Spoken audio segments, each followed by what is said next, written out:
Welcome to my channel Mamata creates. ನಾನು ಮಮತಾ. ಎಲ್ಲರೂ ಹೇಗಿದ್ದೀರಾ? ಐ ಹೋಪ್ ಎಲ್ಲರೂ ಚೆನ್ನಾಗಿದ್ದೀರಾ ಅಂತ ಅಂದ್ಕೊಂಡಿದ್ದೀನಿ. ಯಾರೆಲ್ಲ ನನ್ನ ಚಾನಲ್ನ ಸಬ್ಸ್ಕ್ರೈಬ್ ಮಾಡ್ಕೊಳ್ದೆ ನೋಡ್ತಾ ಇದ್ದೀರಾ ಅವರೆಲ್ಲರೂ ಒಂದ್ಸಲ ಸಬ್ಸ್ಕ್ರೈಬ್ ಮಾಡ್ಕೊಳ್ಳಿ. ಹಾಗೆ ನನ್ನ ಚಾನಲ್ನ ಯಾರ್ಯಾರು ಸಬ್ಸ್ಕ್ರೈಬ್ ಮಾಡ್ಕೊಂಡಿದ್ದೀರಾ ಅವ್ರಿಗೆಲ್ಲರಿಗೂ ತುಂಬ ಥ್ಯಾಂಕ್ಸ್. ಓಕೆನಾ? ಇವತ್ತು ನನ್ನ ತಮ್ಮನಲ್ಲಿ ನೋಡಿರ್ತೀರಾ ಅನಿಸುತ್ತೆ ನಾನು ಯಾವುದ್ರ ಬಗ್ಗೆ ಮಾತಾಡ್ತಾ ಇದ್ದೀನಿ ಅಂತ. ಹೌದು, ನಾನಿವತ್ತು ತವ್ರ ಮನೆ ಬಗ್ಗೆ ಸ್ವಲ್ಪ ಮಾತಾಡ್ತೀನಿ. ಅಂದರೆ ಇವತ್ತು ಶನಿವಾರ ಇತ್ತಲ್ಲ, ಇವತ್ತು ಅಮ್ಮನ ಮನೆಗೆ ಹೋಗೋಕ್ಕೆ ಅಂತ ಹೊರಟಿದ್ವಿ. ಇವತ್ತು ನನ್ನ ಮಗನಿಗೆ ರಜಾ ಇತ್ತು, ಹಾಫ್ ಡೇ. ಮತ್ತು ನಾಳೆನೂ ಸಂಡೇ ಅಲ್ವಾ, ರಜಾ ಇತ್ತು. ಹಾಗಾಗಿ ಅಮ್ಮನ ಮನೆಗೆ ಹೋಗೋಣ ಅಂತ ಅಂದ್ಕೊಂಡಿದ್ದೀವಿ. ಹಾಗಾಗಿ ತವ್ರ ಮನೆ ಬಗ್ಗೆ ಒಂದು ಸ್ವಲ್ಪ ಮಾತಾಡೋಣ, ನನಗೆ ಗೊತ್ತಿರೋಂಗೆ ನನ್ನ ಫೀಲಿಂಗ್ಸ್ ಬಗ್ಗೆ ಅಂತ ಅನ್ನಿಸ್ತು. ಅವನಿನ್ನ ಲೇಟ್ ಆಗುತ್ತೆ ಬರೋದಕ್ಕೆ. ನಾನು ಫ್ರೆಶ್ ಅಪ್ ಆಗಿ ಮನೆಯೆಲ್ಲ ಕೆಲಸ ಮಾಡಿ ಮುಗಿಸಿ ವೆಯ್ಟ್ ಮಾಡ್ತಾ ಕೂತ್ಕೊಂಡಿದ್ದೆ. ಅವ್ನು ಬಂದರೆ ಅವ್ನಿಗೂ ಸ್ವಲ್ಪ ಟಿಫನ್ ಮಾಡಿಸ್ಕೊಂಡು ಕರ್ಕೊಂಡು ಹೋಗಬೇಕು. ಹಾಗಾಗಿ ಮಾತಾಡೋಣ ಅಂತ ಅಂದ್ಕೊಂಡು ಕೂತ್ಕೊಂಡೆ. ಓಕೆನಾ? ತವ್ರ ಮನೆ, ಅಯ್ಯೋ ಅಪ್ಪನ ಮನೆ ಎಲ್ಲ ಎಷ್ಟು ಖುಷಿ ಅಲ್ವಾ ಗೈಸಲು. ನನಗೆ ಅಂತ ಅಲ್ಲ, ಆಲ್ಮೋಸ್ಟ್ ಎಲ್ಲ ಹೆಣ್ಮಕ್ಳುಗಳಿಗೂ ಅದು ಒಂಥರ ಖುಷಿನೇ, ಎಮೋಷನ್ಸ್ ಇದೆ, ಅದೆಲ್ಲ ಮಿಕ್ಸ್ ಫೀಲಿಂಗ್ಸ್. ಅದ್ರ ಬಗ್ಗೆ ಹೇಳೋಕ್ಕಾಗಲ್ಲ. ನಮಗೆ ಎಲ್ಲರಿಗೂ ಗೊತ್ತಿರುತ್ತೆ, ಎಲ್ಲರೂ ಅದನ್ನು ಫೀಲ್ ಮಾಡ್ತಾ ಇರ್ತೀವಿ. ಆಯಿತಾ? ನಮ್ಮಮ್ಮ ಇರ್ತಾರೆ ಊರಲ್ಲಿ, ನೋಡೋ ಖುಷಿ. ನಿಮ್ಗೆ ಗೊತ್ತಾ, ನಂದು ಮದುವೆ ಆಗಿ ಒಂದು 8 ವರ್ಷ ಕಂಪ್ಲೀಟ್ ಆಯಿತು. ನಾನು ಫಸ್ಟ್ ಸ್ಟಾರ್ಟಿಂಗ್ ಹೇಗೆ ಹೋಗ್ತಿದ್ದೆ ನಮ್ಮಮ್ಮನ ಮನೆಗೆ, ಅದೇ ಫೀಲಿಂಗ್ಸ್ ಇವತ್ತಿದೆ ಗೈಸ್. ನಾನು ಇವಾಗ 20 ಕಿಲೋಮೀಟ್ರ್ ಇದೆ ನಮ್ಮಮ್ಮನ ಮನೆ. ಆಯಿತಾ? 15 ಡೇಸ್ಗೆ ಇಲ್ಲ 1 ಮಂತ್ಗೆ ಹೋಗ್ತೀನಿ. ಸೇಮ್ ಫೀಲಿಂಗ್ಸ್ ನನಗೆ. ಅವಾಗ ಹೇಗೆ ಹೋಗ್ತಾ ಇದ್ದಾಗ ಏನು ಫೀಲಿಂಗ್ಸ್ ಇತ್ತು, ಸೇಮ್ ಫೀಲಿಂಗ್ಸ್ ಇದೆ. ಅದನ್ನೇ ಒಂಥರ ಖುಷಿ. ನಾನು ಹಂಗೆ ಗೂಗಲಲ್ಲಿ ಸರ್ಚ್ ಮಾಡ್ತಿರ್ಬೇಕಾದ್ರೆ ಹಿಂಗೆ ತವ್ರ ಮನೆ ಅಂತಂದರೆ ಏನಂತ ಬಂತಂದರೆ, ಹೆಣ್ಮಕ್ಳು ಇರ್ತಾರಲ್ಲ ಅವ್ರಿಗೆ ಎಲ್ಲ ಬರೀ ತವ್ರ ಮನೆ ಅಂದರೆ ಸುಮ್ಮನೆ ಒಂಥರ ಅಲ್ಲ, ಆಯಾಸ ನೀಗಿಸೋವಂಥ ದವಾಖಾನೆ ಅಂತ ಅದರಲ್ಲಿತ್ತು. ಎಷ್ಟು ಖುಷಿ ಆಯ್ತು ಗೊತ್ತಾ ನೋಡಿ, ಹೌದಲ್ವಾ ಅಂತ ಅನ್ನಿಸ್ತು. ನಮ್ಮ ಮನೆ ಇದೆಯಲ್ಲ, ನಮ್ಮ ಮನೆ ಸುತ್ತಮುತ್ತ ಅಷ್ಟು ಮನೆಗಳಿದೆಯಲ್ಲ, ಅಲ್ಲಿ ಅವ್ರ ಮಕ್ಳುಗಳು ಬರ್ತಾರೆ, ಹೆಣ್ಮಕ್ಳು ಕೂಡ ಬಂದು ಅವ್ರ ಅಮ್ಮನಿಗೆ ಎಲ್ಲ ಕೆಲಸ ಮಾಡಿಕೊಡ್ತಾರೆ ಫ್ರೆಂಡ್ಸ್. ಆಯಿತಾ? ಕಂಪ್ಲೀಟ್ ಪಾಪ ಅವ್ರ ಅಮ್ಮ ಎಲ್ಲ ಸುಸ್ತಾಗಿರ್ತಾರೆ ಅಂತ ಅಂದ್ಬಿಟ್ಟು ಎಲ್ಲ ಕೆಲಸ ಮಾಡಿಕೊಡ್ತಾರೆ. ನೋಡ್ತೀನಿ ನಾನು ಅದನ್ನು. ಆಯಿತಾ? ಆದರೆ ನನ್ನ ಮದುವೆಗೂ ಮುಂಚೆ ಕೂಡ ನಮ್ಮಮ್ಮ ನನಗೇನು ಮಾಡಿಸ್ತಿರಲಿಲ್ಲ ಮನೇಲಿ. ಆಯಿತಾ? ಇವಾಗಲೂ ಕೂಡ ನೀವು ನಂಬ್ತಿರೋ ಇಲ್ವೋ ಗೊತ್ತಿಲ್ಲ, ನನಗೆ ಇವತ್ತು ನನ್ನ ಮನೆಗೆ ಹೋದರೂ ಕೂಡ ನಾನು ತಿಂದ್ಬಿಟ್ಟು ತಟ್ಟೆ ಇಡ್ತೀನಲ್ಲ ಫ್ರೆಂಡ್ಸ್, ನಾನು ಅದನ್ನು ಕೂಡ ಎತ್ತಲ್ಲ. ನಮ್ಮಮ್ಮನೇ ಮಾಡ್ತಾರೆ. ಅದೇನೋ ಒಂಥರ, ಅದು ನನ್ನ ಲೇಸಿನೆಸ್ಸಾ ಇಲ್ಲ ನಮ್ಮಮ್ಮನ ಅತಿಯಾದ ಪ್ರೀತಿನ ನನಗೂ ಗೊತ್ತಿಲ್ಲ. ಆಯಿತಾ? ತುಂಬ ಜನ ಹೇಳ್ತಾರೆ ನಮ್ಮಮ್ಮಂಗೆ, ಯಾಕೆ ನಿಮ್ಮ ಮಗಳಿಗೇನು ಮಾಡಿಸಲ್ಲ ನೀವು, ಮಾಡಿಸೋದಲ್ವಾ ಅಂತ. ನಮ್ಮಮ್ಮ ಏನು ಹೇಳ್ತಾರೆ ಗೊತ್ತಾ ಅದಕ್ಕೆ, ಅವ್ರ ಗಂಡನ ಮನೆಗೆ ಹೋದಾಗ ಮಾಡ್ಕೊಳ್ಳಿದ್ದೇ ಇರುತ್ತೆ ಬಿಡಿ, ಅದರಲ್ಲಿ ಏನಿದೆ, ನಾನು ಮಾಡ್ತೀನಿ ಅಂತ ಹೇಳ್ತಾರೆ. ಹಂಗಂತ ಮಾಡಿಸ್ತಾ ಇದ್ದಾರೆ ಅಂತಂದರೆ ಅದು ಅವ್ರಿಗೆ ತವ್ರ ಮನೆ ಚೆನ್ನಾಗಿಲ್ಲ ಅಂತ ನಾನು ಹೇಳ್ತಾ ಇಲ್ಲ. ನಾನು ನನ್ನ ತವ್ರ ಮನೆ ಬಗ್ಗೆ ಹೇಳಿದ್ದೆ ಅಷ್ಟೇ. ಆಯಿತಾ? ಅವರು ಕೆಲಸ ಮಾಡಿಸದೇ ಹೋಗಲಿ, ಅದು ತವ್ರ ಮನೆ ಅದಕ್ಕೆ ಸಾಟಿನೇ ಇಲ್ಲ. ಆಯಿತಾ? ಕೆಲವ್ರು ಏನು ಮಾಡ್ಬಿಡ್ತೀವಿ ಗೊತ್ತಾಗಷ್ಟು, ಕೆಲವು ಟೈಮು ತವ್ರ ಮನೆ ವಿಷಯಗಳನ್ನ ಯಾವುದೋ ವಿಷಯಕ್ಕೆ ಅಂದರೆ ನಮ್ಮ ಮಧ್ಯ ಬಂದರೆ ಮಿಸ್ಅಂಡರ್ಸ್ಟ್ಯಾಂಡಿಂಗ್ ಬಂದರೆ ಅದನ್ನು ಸ್ವಲ್ಪ ಬಗೆಹರಿಸ್ಕೋಬೋದು, ಸ್ವಲ್ಪ ಬ್ರೇಕ್ ಕೊಡೋಣ, ಓಕೆನಾ, ಸಮಾಧಾನ ಆಗುತ್ತೆ ತನಕ. ಬಟ್ ಕೆಲವು ಟೈಮ್ ಏನಾಗ್ಬಿಡುತ್ತೆ ಅಂದರೆ ಎಷ್ಟೋ ಸಂಬಂಧಗಳು ಯಾರು ಏನೋ ಹೇಳಿದ್ರು ಅಂತ ಅಂದ್ಬಿಟ್ಟು ಸುಮ್ಮನೆ ಸಂಬಂಧಗಳನ್ನ ಹಾಳು ಮಾಡ್ಕೊಂಡ್ಬಿಡ್ತೀವಿ ತವ್ರ ಮನೆಗಳ ಬಗ್ಗೆ. ಆಯಿತಾ? ಆದರೆ ನಾನು ಎಲ್ಲರಿಗೂ ಹೇಳ್ತೀನಿ, ಆಯಿತಾ, ಆ ತವ್ರ ಮನೆ ಅನ್ನೋ ಸಂಬಂಧ ಇದೆಯಲ್ಲ, ಅದಕ್ಕೆ ರೀಪ್ಲೇಸ್ಮೆಂಟೇ ಇಲ್ಲ. ಎಲ್ಲರೂ ಅದನ್ನು ಉಳಿಸ್ಕೊಳ್ಳಿ. ಆಯಿತಾ? ಅಂದರೆ ನಮ್ಮ ಮಧ್ಯೆ ಜಗಳಗಳಾಯಿತು ಅಂದರೆ ಕುತ್ಕೊಂಡು ವಿಚಾರಿಸಿ ಮಾತಾಡಿ, ಏನಾಯಿತು ಯಾಕೆ ಇಲ್ಲ ಅದನ್ನು ಸರಿ ಮಾಡ್ಕೊಂಬಿಡಿ. ಆಯಿತಾ? ಆದರೆ ಬೇರೆಯವರಿಂದ ಏನಾದ್ರು ಒಂದು ವಿಷಯ ಬಂದ್ಬಿಟ್ಟು ನಾವು ಅದನ್ನು ತವ್ರ ಮನೆ ಅದನ್ನು ಸಂಬಂಧ ಹಾಳು ಮಾಡ್ಕೋಬೇಕು ಅಂತ ಗೊತ್ತಾದಾಗ ಏನು ಮಾಡಿ ಗೊತ್ತಾ, ಅವ್ರನ್ನ ಇಗ್ನೋರ್ ಮಾಡಿಬಿಡಿ. ಯಾಕೆ ಅಂತಂದರೆ ನನಗೆ ನಮ್ಮ ಫ್ಯಾಮಿಲಿಲಿ ಹಾಗೆ ಆಗೋದೆ ಗೈಸ್. ಆಯಿತಾ? ನಮ್ಮಮ್ಮ ನನ್ನ ತಮ್ಮ ಇದ್ದಾರೆ. ಏನೇ ಆಗಲಿ, ಅವರು ಊರಿಗೆ ಒಂದು ಸಾವಿತ್ತು ಇಲ್ಲ ಮದುವೆ ಇತ್ತು, ಅವ್ರು ಹೋದ್ರೋ ಹೋಗಿಲ್ವೋ, ಬಟ್ ಅದಕ್ಕೆ ಕಾರಣ ನಾನೇ. ಮಮತಾ ಹೇಳಿದ್ದಾಳೆ ಹೋಗ್ಬೇಡ ಅಂತ, ಮಮತಾ ಬೇಡ ಅಂದಿದ್ದಾಳೆ ಅನಿಸುತ್ತೆ, ಮಮತಾ ಪರ್ಮಿಷನ್ ಕೊಡಬೇಕಂತೆ, ಈ ಥರ ಎಷ್ಟೋ ವಿಷಯಗಳು ಹೇಳ್ತಾರೆ. ಆಯಿತಾ? ಅದು ಕೇಳ್ಕೊಂಡು ನಾನು ತುಂಬ ಡಿಸ್ಟರ್ಬ್ ಆಗೋಗಿದ್ದೀನಿ. ಏನು ಮಾಡ್ತೀನಿ ಅಂದರೆ, ನಾನು ಹೋಗೋದೇ ಬಿಟ್ಬಿಡ್ತೀನಿ ಅಮ್ಮನ ಮನೆಗೆ. ನಾನು ಯಾಕೆ ಹೋಗಬೇಕು, ನಾನು ಯಾಕೆ ಅವ್ರಿಗೆ ಇದು ಮಾಡಬೇಕಲ್ವಾ, ಅವ್ರ ಫ್ಯಾಮಿಲಿ ನಾನು ಯಾಕೆ ಎಂಟ್ರಾಗಬೇಕಲ್ವಾ ಅಂತ ಅಂದ್ಕೊತೀನಿ. ಆಮೇಲೆ ಮತ್ತೆ ಸ್ವಲ್ಪ ದಿನ ಆದಮೇಲೆ ಅಂದ್ಕೊತೀನಿ, ಬಟ್ ಮಧ್ಯ ಈ ಥರ ಹೇಳಿರ್ತಾರಲ್ಲ, ಅವ್ರೇನಲ್ಲ ಅವ್ರ ಪಾಡಿಗೆ ಅವ್ರು ಇರ್ತಾರೆ, ಅವ್ರು ಅದೇ ಕೆಲಸ ಮಾಡ್ತಿರ್ತಾರೆ. ಜಗಳ ಅವ್ರ ಫ್ಯಾಮಿಲಿಗೆ ಅವ್ರು ಚೆನ್ನಾಗಿ ಆಗ್ತಾ ಇರ್ತಾರೆ, ಜಗಳ ಆಡ್ಕೋತಾರೆ, ಮತ್ತು ಅವ್ರ ಕೈಲಿ ಚೆನ್ನಾಗಿ ಹೋಗ್ತಾ ಇದ್ದಾರೆ. ಬಟ್ ನಾವೇನು ಮಾಡ್ಬಿಡ್ತೀವಿ, ಅವ್ರ ಮಾತನ್ನ ಕೇಳ್ಕೊಂಡು ತವ್ರ ಮನೆ ಬಿಟ್ಬಿಡ್ತೀವಿ. ಯಾವುದಾದ್ರೂ ಸಂಬಂಧಗಳು ಅಷ್ಟೇ ಅಲ್ವಾ, ಇವತ್ತಿದ್ದು ನಾಳೆ ಹೋಗೋದು ಅಂತಂದರೆ ಬಿಟ್ಬಿಡೋಣ. ತವ್ರ ಮನೆ ಇದೆಯಲ್ಲ, ಸಾಯೋ ತನಕ ಬೇಕಂತೆ ಅದು. ಅದೇನೋ ಒಂಥರ ಖುಷಿ. ಹಾಗಾಗಿ ಬೇರೆಯವ್ರದ್ದು ಯಾರದೇ ಮಾತಿಗೆ ನೀವು ತಲೆ ಕೆಡಿಸ್ಕೊಂಬೇಡಿ, ಓಕೆನಾ? ಆಮೇಲೆ ತವ್ರ ಮನೆ ಅಂದರೆ ಏನು ಗೊತ್ತಾ, ಅದೊಂಥರ ಮಿಕ್ಸ್ ಫೀಲಿಂಗ್, ಅದು ಆಕಾಶ. ಅದ್ರ ಬಗ್ಗೆ ನಂಗೆ ಹೇಳೋಕ್ಕೆ ನನಗೆ ವರ್ಡ್ಸ್ಗಳಿಲ್ಲ. ಬಟ್ ನಂದು ಇದು 3ನೇ ಲಾಗ್ಸ್ ಆಗಿರೋದ್ರಿಂದ ಅದನ್ನೆಲ್ಲ ನಾನು ಹೇಳ್ತಾ ಕೂತ್ಕೊಂಡ್ರೆ ಯಪ್ಪ ಒಂಥರ ಅನಿಸುತ್ತೆ ಅಂತ ನನಗೆ ಅನ್ನಿಸ್ತಾ ಇದೆ. 3ನೇ ಲಾಗಿಗೆ ಇದೆಲ್ಲ ಬೇಕಿತ್ತಾ, ಇಷ್ಟೊಂದು ಮಾತಾಡ್ಬಿಟ್ನಾ ಅಂತ. ಡೇ ಬೈ ಡೇ ನನಗೆ ಏನೇನು ಗೊತ್ತಿರುತ್ತೆ, ನನ್ನ ಮಿಕ್ಸ್ ಫೀಲಿಂಗ್ಸ್ ಇದೆಯಲ್ಲ ತವ್ರ ಮನೆ ಬಗ್ಗೆ, ಅದ್ರ ಬಗ್ಗೆ ನಾನು ನೆಕ್ಸ್ಟ್ ವ್ಲಾಗಲ್ಲಿ ಹೇಳ್ತಾ ಇರ್ತೀನಿ. ಮೇ ಬಿ ನಿಮಗೆ ಈ ವ್ಲಾಗ್ ಇಷ್ಟ ಆಗ್ಬೋದು ಅಂತ ಅನಿಸುತ್ತೆ. ಇಷ್ಟ ಆದರೆ ಒಂದು ಲೈಕ್ ಕೊಡಿ ಆಯಿತಾ? ಇವಾಗ ನೆಕ್ಸ್ಟು ನಾನು ಇಲ್ಲಿಂದ ಅಮ್ಮನ ಮನೆಗೆ ಹೋಗಿದ್ದು ಅಲ್ಲಿ ಏನು ಮಾಡಿದ್ವಿ ಅಂತ ಸಣ್ಣ ಸಣ್ಣ ಕ್ಲಿಪ್ಪಿಂಗ್ಸ್ ಇದೆಯಲ್ಲ ಅದನ್ನು ಆ್ಯಡ್ ಮಾಡ್ತೀನಿ, ನೋಡಿ ಸಪೋರ್ಟ್ ಮಾಡಿ ಆಯಿತಾ? ಒಂಥರ ಖುಷಿ ಗೈಸ್ ನನಗೆ. ನಾವು ಅಮ್ಮನ ಮನೆಗೆ ಹೋಗ್ತಾ ಇರೋದು ಮೋಸ್ಟ್ ಎಲ್ಲರಿಗೂ ಖುಷಿ ಇದ್ದೇ ಇರುತ್ತೆ. ಯಾರೂ ಮಿಸ್ ಮಾಡ್ಕೊಬೇಡಿ ಆಯಿತಾ? ಏನಾದರೂ ಸಣ್ಣ ಚಾನ್ಸಸ್ ಸಿಕ್ಕಿದ್ರೂ ಅದನ್ನು ಮಿಸ್ ಮಾಡ್ಕೊಬೇಡಿ. ಎಂಜಾಯ್ ಮಾಡಿ ಆ ಮೂಮೆಂಟ್ ಆಯಿತಾ? ಅದು ತುಂಬ ದಿನವೂ ಇರಲ್ಲ ಅಲ್ವಾ, ಎಲ್ಲರಿಗೂ ಗೊತ್ತಿರುತ್ತೆ ಅನಿಸುತ್ತೆ. ಕೆಲವು ಕಾರಣಗಳಿಂದ ತವ್ರ ಮನೆ ಕೆಲವು ಟೈಮು ಸ್ಟಾಪ್ ಆಗೋ ಚಾನ್ಸಸ್ಸು ತುಂಬಾ ಇರುತ್ತೆ ಆಯಿತಾ? ಎಷ್ಟು ದಿನ ಆಗುತ್ತೋ ಅಷ್ಟು ದಿನ ಹೋಗೋಣ. ಕೆಲವು ಟೈಮ್ ಅದೇ ಸ್ಟಾಪ್ ಆಗುತ್ತೋ, ಇಲ್ಲ ನಾವೇ ನಮ್ಮ ಜವಾಬ್ದಾರಿಗೋಸ್ಕರ ಅದನ್ನು ನಾವೇ ಮರ್ತು ಬಿಡ್ತೀವೋ ನಮಗೆ ಗೊತ್ತಿರಲ್ಲ. ಹಾಗಾಗಿ ಎಲ್ಲರೂ ಹೋಗಿ, ಹಾಗೆ ಯಾರಾದ್ರೂ ತವ್ರ ಮನೆಗೆ ಹೋಗ್ತಾರೆ ಅಂತಂದರೆ ಅದನ್ನು ಅಸಡ್ಡೆಯಿಂದ ಮಾತಾಡಬೇಡಿ ಯಾರೂ.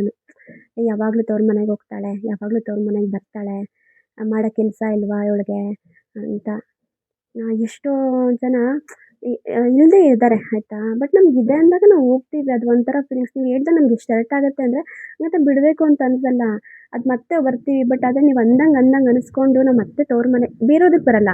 ಅದೇ ನಾವು ನಿಮ್ಮ ಮನೆಗಳಿಗೆ ಹೇಳಿದ್ರೆ ನಾವು ಬರಲ್ಲ ಅನಿಸುತ್ತೆ. ಬಟ್ ನಾವು ನಮ್ಮ ಅಮ್ಮನ ಮನೆಗಳಿಗೆ ಆದರೂ ಬರ್ತೀವಿ ಅಂತಂದರೆ ಅದು ಒಂಥರ ಫೀಲಿಂಗ್ಸ್ ಆಯಿತಾ? ಪ್ಲೀಸ್ ಯಾರೂ ಅದ್ರ ಬಗ್ಗೆ ಮಾತಾಡಬೇಡಿ. ನನಗೆ ಇವಾಗಲೇ ಹೇಳಬೇಕು ಅಂತ ಅನ್ನಿಸ್ತು ಈ ಸ್ಟಾರ್ಟಿಂಗ್ 3ನೇ ವೀಡಿಯೋದಲ್ಲಿ, ಹಾಗಾಗಿ ಹೇಳಿದೆ ಆಯಿತಾ? ನೋಡಿ ಓಕೆನಾ? ನೋಡಿ ಸಪೋರ್ಟ್ ಮಾಡಿ. ಸ್ಯಾಟರ್ಡೆ ಅಲ್ವಾ ಇವತ್ತು, ಹಾಗಾಗಿ ನನ್ನ ಮಗಂಗೆ ಆಫ್ ಡೇ ಇತ್ತು. ಸೊ ಲಂಚ್ಗೆ ಏನೂ ಮಾಡೋದಿರಲಿಲ್ಲ. ಹಾಗಾಗಿ ದೋಸೆ ಹಿಟ್ಟಿತ್ತು ಮೊನ್ನೆ ಮಾಡಿದ್ದು. ಆ ದೋಸೆ ಹಿಟ್ಟಿಗೆ ಸಬ್ಬಸಿಗೆ ಸೊಪ್ಪು, ಸಾಂಬಾರು ಸೊಪ್ಪು, ಕ್ಯಾರೆಟ್, ಆನಿಯನ್ ಎಲ್ಲದನ್ನು ಹಾಕಿ ಕಲಿಸ್ಬಿಟ್ಟು ಅದನ್ನು ಈ ಥರ ಆನಿಯನ್ ದೋಸೆ ಥರ ಮಾಡಿದ್ದೆ. ಮಾಡಿಬಿಟ್ಟು ಇದಕ್ಕೆ ಸ್ವಲ್ಪ ತುಪ್ಪ ಹಾಕಿ 2 ಸೈಡನ್ನು ಫ್ಲಿಪ್ ಮಾಡಿ ಬೇಯಿಸಬೇಕು ಆಯಿತಾ? 2 ಕಡೆನೂ ಚೆನ್ನಾಗಿ ಬೇಯಿಸಬೇಕು. ಅಂದರೆ ಅದರಲ್ಲಿರೋ ಹಸಿ ವಾಸನೆ ಸ್ವಲ್ಪ ಹೋಗಬೇಕು. ಅದೇ ಥರ ನೀಟಾಗಿ ಬೇಯಿಸ್ಬಿಟ್ಟು ಕೊಟ್ಟರೆ ತುಂಬ ಟೇಸ್ಟಿಯಾಗಿರುತ್ತೆ. ಅದ್ರ ಜೊತೆ ಕಾಂಬಿನೇಷನ್ಗೆ ಅಂತ ಸ್ವಲ್ಪ ಚಟ್ನಿ ಮಾಡಿದ್ದೆ. ಅವನು ಅದನ್ನು ತಿಂದ್ಬಿಟ್ಟು ಕ್ಲಾಸ್ಗೆ ಹೋದ. ಇನ್ನು ಸಂಜೆ ಇದೆ ಹೇಳಿದ್ನಲ್ವ ನಾನು ಈಗ ಅಮ್ಮನ ಮನೆಗೆ ಹೋಗಬೇಕು ಅಂತ, ಹಾಗಾಗಿ ಅವನಿಗೋಸ್ಕರ ಬರ್ತ್ಡೇ ಅಂತ ವೆಯ್ಟ್ ಮಾಡ್ತಾ ಇದ್ದೀನಿ. ಅವನು ಬಂದ, ಸ್ಕೂಲಿಂದ ಬಂದ, ಅವನು ಫ್ರೆಶ್ ಅಪ್ ಆದ. ನನ್ನ ಅಜ್ಜಿ ಹೋಗೋಣ ಅಂದ್ಬಿಟ್ಟು ಕೈಯಲ್ಲಿ ಅವರು ಮ್ಯಾಮ್ ಬಂದು ಸ್ಟಾರ್ ಹಾಕಿ ಕಳಿಸಿದ್ರು. ಅದಕ್ಕೆ ಕೇಳ್ತಿದ್ದೆ ಏನಕ್ಕೆ ಅಂತ, ಹೇಳ್ತಾ ಇದ್ದ, ಕೇಳ್ತಿದ್ದಾನೆ, ತೋರಿಸ್ತಾ ಇದ್ದ. ಅದಕ್ಕೆ ಏನಕ್ಕೆ ಅದು ಅಂತ ಕೇಳ್ತಾ ಇದ್ದೆ. ಅದಕ್ಕೆ ಅವನು ಹೇಳ್ತಾ ಇದ್ದ ಏನಕ್ಕೆ ಅಂತ. ಅವನು ಸ್ಕೂಲಲ್ಲಿ ಸೈಲೆಂಟಾಗಿ ಕುತ್ಕೊಂಡಿದ್ದಂತೆ, ಹಾಗಾಗಿ ಮ್ಯಾಮು ಸ್ಟಾರ್ ಹಾಕಿ ಕಳಿಸಿದ್ದಾರೆ. ಅವನಿಗೆ ಜಾಸ್ತಿ ಸ್ಟಾರ್ ಆಗ್ತಾನೆ ಇರ್ತಾರೆ. ಈಗ ಜಾಸ್ತಿ ಅವ್ನು ಸೈಲೆಂಟೇ ಸ್ವಲ್ಪ. ಅವನು ಮನೇಲಿ ಸ್ವಲ್ಪ ಜೋರು, ಬಟ್ ಹೊರಗಡೆ ಸ್ವಲ್ಪ ಸೈಲೆಂಟ್ ಇದ್ದಾನೆ. ಹಾಗಾಗಿ ಆಲ್ಮೋಸ್ಟ್ ಟೀಚರ್ಸ್ ಎಲ್ಲ ಅವನಿಗೆ ಸ್ಟಾರ್ ಹಾಕಿ ಕಳಿಸ್ತಾ ಇರ್ತಾರೆ. ಹಾಗೆ ಬೇಗ ತಿನ್ನು, ಅಜ್ಜಿ ಊರಿಗೆ ಹೋಗಬೇಕು ಅಂತ ಹೇಳಿದೆ. ಹಾಗೆ ತಿಂತಾ ಇದ್ದ. ತಿಂದ್ಬಿಟ್ಟು ರೆಡಿ ಆದ್ವಿ ಗೈಸ್, ಬನ್ನಿ ಅಮ್ಮನ ಮನೆಗೆ ಹೋಗ್ತಾ ಇದ್ದೀವಿ, ತೋರಿಸ್ತೀನಿ. ಅಲ್ಲಿ ಹೋಗ್ಬೇಕಾದ್ರೆ ಏನೆಲ್ಲ ಆಯಿತು ಮತ್ತು ಅಲ್ಲಿ ಏನಾಯ್ತು ಅಂತ ಎಲ್ಲದನ್ನು ಹೇಳ್ತೀನಿ. ಹೊರಟ್ವಿ ಗೈಸ್ ಇವಾಗ ನಮ್ಮ ಊರಿಗೆ. ಇದು ನಮ್ಮ ಹಾಸನಿಂದ ನಮ್ಮ ಊರಿಗೆ ಹೋಗ್ಬೇಕಂದ್ರೆ ಮಿಡ್ಲಲ್ಲಿ ಒಂದು ಪ್ಲೇಸ್ ಆಯಿತಾ? ಅರೌಂಡ್ ಇದು 5 ಕಿಲೋಮೀಟರ್ಸ್ ಇದೆ. ಅಂದರೆ ಒಂದು ಊರಿಂದ ಇನ್ನೊಂದು ಊರಿಗೆ ಮಿಡ್ಲಲ್ಲಿ ಬರೋ ಪ್ಲೇಸ್ ಇದು. 5 ಕಿಲೋಮೀಟರ್ಸ್ ಇದೆ. ಇಲ್ಲಿ ಬಂದು ಮನೆಗಳು ಇಲ್ಲ ಗೈಸ್, ಒಂದು ಟೆಂಪಲ್ ಇದೆ ಆಯಿತಾ? ಆದರೆ ಅದು ಸುತ್ತಮುತ್ತ ಫುಲ್ ಗ್ರೀನರೀಸ್. ಎಷ್ಟು ಚೆನ್ನಾಗಿದೆ ಅಂದರೆ ನೋಡೋದಕ್ಕೆ. ಆ್ಯಕ್ಚುಲಿ ಇವಾಗ ಸ್ವಲ್ಪ ನಿಮ್ಗೆ ಡಲ್ಲಾಗಿ ಕಾಣಿಸಿದೆ, ಸಂಜೆ ಟೈಮ್ ಆಗಿತ್ತು, ಒಂಥರ ಮೋಡ ಇತ್ತು. ಇವಾಗಲೂ ಚೆನ್ನಾಗಿದೆ. ಹಾಗೆ ನಮ್ಮ ಮಾರ್ನಿಂಗ್ ರಿಟರ್ನ್ ಬಂದ್ವಲ್ಲ, ಅವಾಗಂತೂ ಮಳೆ ಬರ್ತಾ ಇತ್ತು. ನೋಡೋಕ್ಕಂತೂ ತುಂಬ ಚೆನ್ನಾಗಿತ್ತು ಆಯಿತಾ? ಆಲ್ಮೋಸ್ಟ್ ನಮ್ಮ ಸುತ್ತಮುತ್ತ ಇರೋ ಊರವ್ರಿಗೆಲ್ಲರಿಗೂ ಗೊತ್ತಾಗಿರುತ್ತೆ ಇದು ಯಾವ ಪ್ಲೇಸ್ ಅಂತ. ಹಾಗೆ ಇಲ್ಲೊಂದು ಪ್ಲೇಸ್ ಇದೆ ಗೈಸ್, ಇಲ್ಲಿ ದೇವಸ್ಥಾನ ಇದೆ ಆಯಿತಾ, ನೀರಳ್ಳ ಅಂತ. ಇನ್ನೊಂದ್ಸಲ ನಾನು ಆ ಕಡೆ ಹೋಗ್ಬೇಕಾದ್ರೆ ಆ ಪ್ಲೇಸ್ಗೆ ಹೋದರೆ ನಾನು ಅದ್ರದ್ದು ಪ್ಲೇಸ್ ಕಂಪ್ಲೀಟ್ ವೀಡಿಯೋ ಮಾಡಿ ಹಾಕ್ತೀನಿ ಆಯಿತಾ? ತುಂಬ ಚೆನ್ನಾಗಿರುತ್ತೆ ಅದು. ನೋಡಿ ಇದೇ ಟೆಂಪಲ್, ಅದು ನೀರಳ್ಳ ಅಂತ, ರಂಗನಾಥ ಸ್ವಾಮಿ ದೇವಸ್ಥಾನ ಇದು. ಹಾಗೆ ಗೈಸ್ ಹಾಗೆ ಊರಿಗೆ ಹೋದ್ವಿ. ಹೋಗ್ಬೇಕಾದ್ರೆ ನೋಡಿ ಗೈಸ್, ಊರಿಗೆ ಎಂಟ್ರಿ ಆಗಿದ ತಕ್ಷಣವೇ ಒಂಥರ ಖುಷಿ, ಏನೋ ಒಂಥರ ಆಯಿತಾ? ಗೊತ್ತಾಗಿರುತ್ತೆ ಮೇ ಬಿ ಕೆಲವ್ರಿಗೆ ಇದು ಯಾವ ಊರಂತ. ಇದು ನಮ್ಮ ಅಮ್ಮನ ಮನೆ. ಇಲ್ಲಿಂದ ಒಂದು 3 ಕಿಲೋಮೀಟ್ರ್ ಮುಂದೆ ಹೋದರೆ ಅಲ್ಲಿ ನಮ್ಮ ಹಸ್ಬೆಂಡ್ ಮನೆ ಕೂಡ ಇದೆ. ಇನ್ನು ಸ್ವಲ್ಪ ಮುಂದೆ ಹೋಗಿ ರೈಟಿಗೆ ಟರ್ನ್ ಆಗಿ ಹೋದರೆ ಅಮ್ಮನ ಮನೆ. ಬನ್ನಿ ತೋರಿಸ್ತೀನಿ. ಒಂಥರ ಖುಷಿ. ಅಮ್ಮ ವೆಯ್ಟ್ ಮಾಡ್ತಾ ಇದ್ದಾರೆ ನಾವು ಬರ್ತೀವಿ ಅಂತ.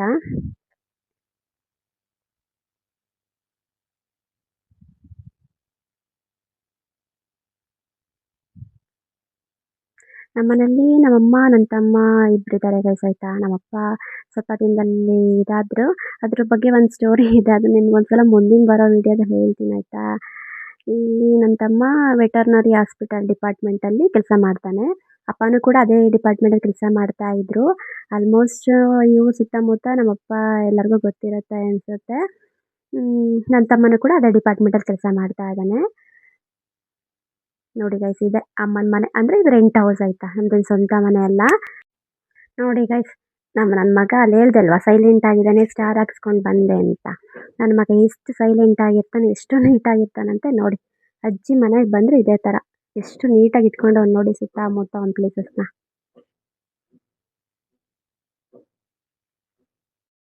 ಇದು ಸೇವ್ಪುರಿ ಗೈಸ್ ಆಯಿತಾ. ಬೆಂಗಳೂರಲ್ಲೆಲ್ಲ ಸಿಗುತ್ತಲ್ಲ ಬೇಲ್ಪುರಿ ಚಾಟ್ಸ್ ಅಂಗಡೀಲಿ, ಆ ಥರ ಸೇವ್ಪುರಿ ಇದಾಯ್ತಾ. ನಾವು ಲಾಸ್ಟ್ ವೀಕು ನಮ್ಮ ಮಾವನ ಮನೆಗೆ ಹೋಗಿದ್ವಿ ಬೆಂಗಳೂರಲ್ಲಿ. ಆಗ ನಮ್ಮ ಮಾವ ಅವ್ರ ಮನೆಯಿಂದ ಈ ಥರ ಸ್ವಲ್ಪ ಐಟಮ್ಸ್, ಅದೇ ಖಾರ ಸ್ವೀಟ್ಸ್ ಎಲ್ಲ ಇರುತ್ತಲ್ಲ, ಅದನ್ನ ತೊಗೊಂಡು ಬಂದಿದ್ವಿ. ನಮ್ಗೆ ಇಷ್ಟ ಅಂತ ಯಾವಾಗ ಹೋದ್ರೂ ಕೊಟ್ಟು ಕಳಿಸ್ತಾರೆ, ಮತ್ತು ಅವರು ಕೂಡ ತಗೊಬಂದು ಕೊಡ್ತಾರೆ. ಹಾಸನಲ್ಲಿ ತಿಂದ್ವಿ ನಾವು ಅದನ್ನು. ಮತ್ತು ಇಲ್ಲಿ ಅಮ್ಮ ತಿಂದಿರ್ಲಿವಲ್ಲ, ಸರಿ ಅಮ್ಮನ ಮನೆಗೆ ಬಂದ್ವಲ್ಲ ಅಂತ ತೊಗೊಂಡು ಬಂದ್ವಿ.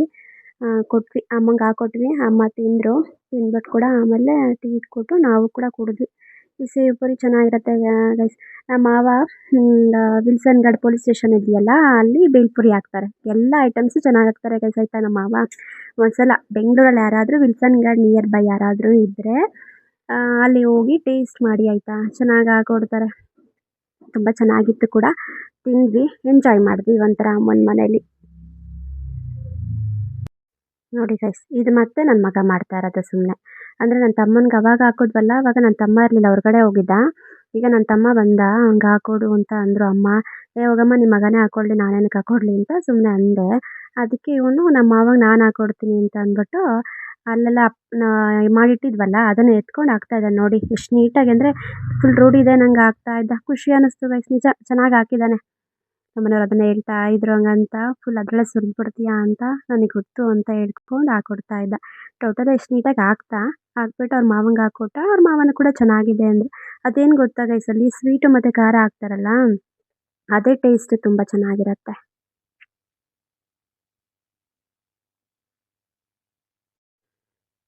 ಅಷ್ಟೇ ಗೈಸ್, ಅಲ್ಲೆಲ್ಲ ನೈಟು ಅದನ್ನು ತಿಂದು ಆರಾಮಾಗಿದ್ದು ಇವಾಗ ಮಾರ್ನಿಂಗ್ ಬೆಳಗಿನ ಟೈಮು ಹೊರಟ್ಬಿಟ್ವಿ. ಆಲ್ಮೋಸ್ಟ್ 8ಗೆಲ್ಲ ಹೊರಟ್ವಿ. ಆದ್ರೂ ತುಂಬ ಮಳೆ ಬರ್ತಾ ಇತ್ತು. ಪರವಾಗಿಲ್ಲ, ಟೈಮ್ ಆಗಿಬಿಡತ್ತೆ ಅಂತ ಹೊರಟ್ಕೊಂಡ್ವಿ. ನೋಡಿ ಗೈಸ್, ನೆನ್ನೆ ತೋರಿಸಿದ್ನಲ್ವ ನಿಮಗೆ ಒಂದು ಪ್ಲೇಸ್ ಇದೆ ಅಂತ, ಅದೇ ಪ್ಲೇಸ್ ಗೈಸ್ ಇದು. ಮಳೆ ಬರ್ತಿತ್ತು, ಎಷ್ಟು ಚೆನ್ನಾಗಿತ್ತಂತ ಅಂದರೆ ಕೊಡಗು ಮತ್ತು ಸಕಲೇಶಪುರ ಫೀಲ್ ಅನ್ನಿಸ್ಬಿಡ್ತು ನಮಗೆ, ಅಷ್ಟು ಚೆನ್ನಾಗಿತ್ತು. ಬಟ್ ಆದರೆ ಆ ಫೀಲ್ ಚೆನ್ನಾಗಿತ್ತು. ಅದೇನೋ ಒಂಥರ ಅಂದರೆ ನಮಗೆ ಎಂಜಾಯ್ ಮಾಡೋಕ್ಕೆ ಹೆಂಗೆ ಅಂದರೆ ಫುಲ್ ಚಳಿ ಚಳಿ. ಬೇಗ ಹಾಸನಿಗೆ ಹೋಗ್ಬೇಕಲ್ವಾ, ಅಲ್ಲಿ ನಿಂತ್ಕೊಂಡು ಸ್ವಲ್ಪ ವ್ಯೂ ತೊಗೊಳ್ಳೋಣ, ಫೋಟೋ ಕ್ಲಿಕ್ ಮಾಡೋಣ ಅಂತಂದರೂ ಟೈಮ್ ಇಲ್ಲ, ಮಳೆ ಬರ್ತಿದೆ ಜೋರಾಗಿ. ಒಂದು ಪಾಪು ಬೇರೆ ಇದ್ದಲ್ಲ, ನೆನ್ಬಿಡ್ತಾನೆ ಅಂತ ಅಂದ್ಕೊಂಡು ನಾವು ಬೇಗ ಕರ್ಕೊಂಡು ಹಾಸನಿಗೆ ಬಂದ್ವಿ ಗೈಸ್. ಟೋಟಲಿ ಈ ವ್ಲಾಗ್ ಇಷ್ಟ ಆಗಿರುತ್ತೆ ಅಂತ ಅಂದ್ಕೊಂಡಿದ್ದೀನಿ.